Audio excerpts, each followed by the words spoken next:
क्योंकि उसका नाम राकेश किशोर है। क्या तुम्हारा बाप लगता वो? तुम्हारा ससुरा लगता वो कि तुम उस पे केस नहीं बुक करते? और कोई पोस्टर उठाता है तो 1300 लोगों पे केस बुक हो जाता है, 40 गिरफ्तार हो जाते हैं। इंसाफ की जगह पर इस तरह की हरकत हो रही है और दिल्ली की पुलिस उसको गिरफ्तार भी नहीं करती। मुबारक हो तुम्हारी बहादुरी पर, मुबारक हो कि तुम खामोश बैठे हो। अरे अगर चीफ जस्टिस कंप्लेन नहीं करते तो तुम तो एक्शन ले सकते थे। सुप्रीम कोर्ट का फैसला आया कि मस्जिद तुम्हारी नहीं है। सुप्रीम कोर्ट का फैसला ट्रिपल तलाक के बारे में आया। सुप्रीम कोर्ट का फैसला कई चीजों पर आया, मगर जो संविधान को मानते हैं, जो संविधान को मानते हैं, उन्होंने कहा कि हम कोर्ट के फैसले से खुश नहीं है, यह फैसला गलत है। क्या हमने धर्म का नाम लेकर किसी पर जूता उठाया? यह इंसाफ है? यह हमारे मुल्क का माहौल है जिस देश के लिए हमने और आपने क्या क्या हमारे बुजुर्गों ने कुर्बानियां दी। दलितों को रुसवा करने की कोशिशें की जाती हैं। हम दलित भाइयों से कह रहे हैं कि पहचानो इन लोगों को। बीजेपी तुम्हारी दोस्त नहीं बन सकती, मोदी तुम्हारा हमदर्द नहीं बन सकता। अगर उसका नाम राकेश किशोर नहीं होता, उसका नाम असद होता, क्या करते पुलिस बीजेपी वाले? उसको बोलते उठाओ, कनेक्शन वहां से है, पड़ोसी मुल्क से आया, आईएसआई आईसिस क्या क्या खोलते थे। बताओ मोदी जी, क्या आपकी सरकार और आपकी पॉलिसियां जिम्मेदार नहीं है? बताओ ये लोग कौन है? ये वो लोग हैं जिनको नरेंद्र मोदी की हुकूमत ने ताकत बख्श दी। ये वो लोग हैं जिनके दिलों में जहर उगल दिया गया। ये वो लोग हैं, आज भी राकेश किशोर बोलता है कि मुझे किसी चीज की परवाह नहीं है। भारत के प्रधानमंत्री, दिल्ली की पुलिस आपके मातहत आती है और आप खाली एक बयान दे दिए, ये बहुत गलत हुआ। और मेरे अजीज दोस्तों और बुजुर्गों, सबसे शर्मनाक हरकत हमारे भारत के सुप्रीम कोर्ट में हुई कि एक शख्स जिसका नाम राकेश किशोर था, इसने चीफ जस्टिस के इजलास में कोर्ट नंबर 1 में चीफ जस्टिस के सामने जूता उतार कर फेंक दिया उसके कोर्ट में। इसका नाम क्या था? राकेश किशोर। हमारे भारत की सबसे बड़ी कोर्ट, सुप्रीम कोर्ट के जज जो है वो दूसरे दलित जज हैं।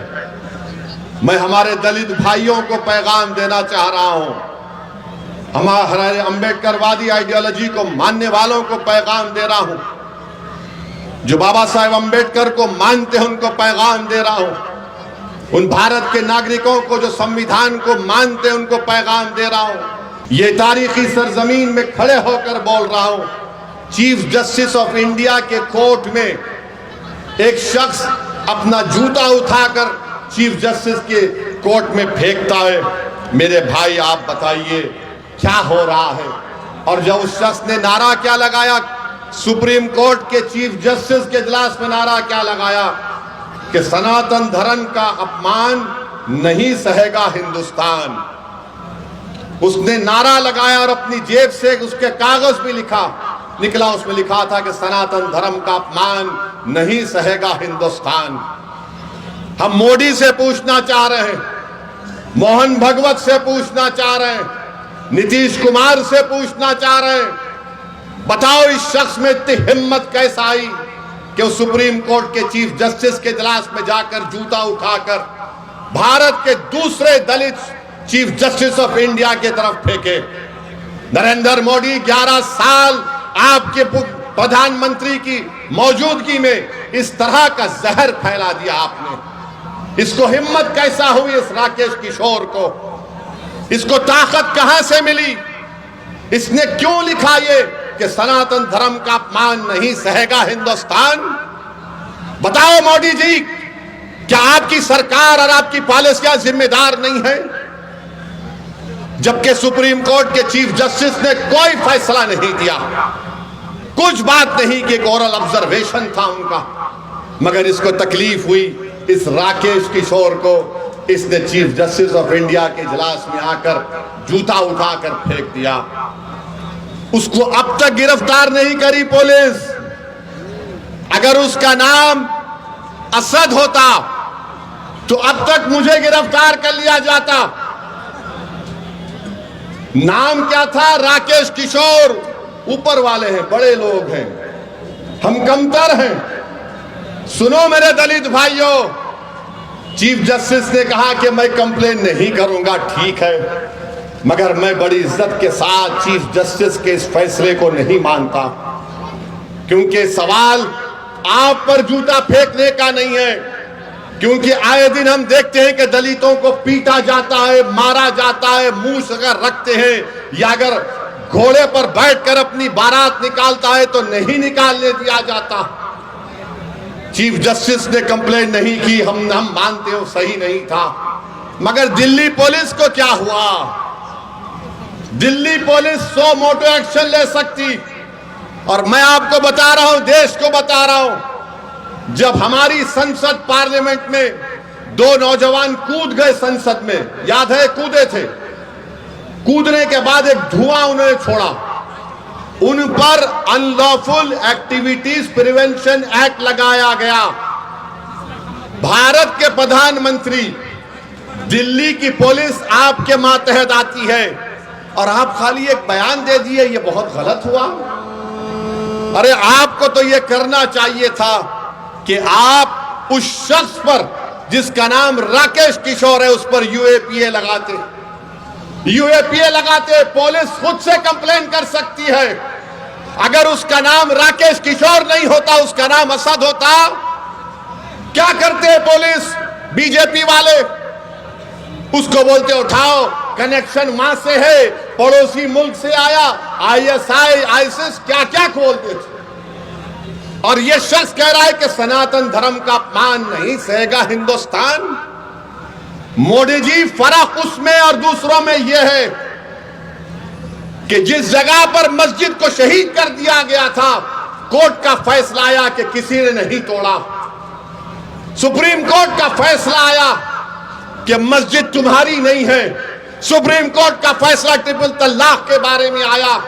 सुप्रीम कोर्ट का फैसला कई चीजों पर आया। हालिया यही सुप्रीम कोर्ट ने इंटरिम ऑर्डर दिया वक्फ कानून के ऊपर, जिससे हमको नुकसान होगा, मस्जिदों को नुकसान होगा।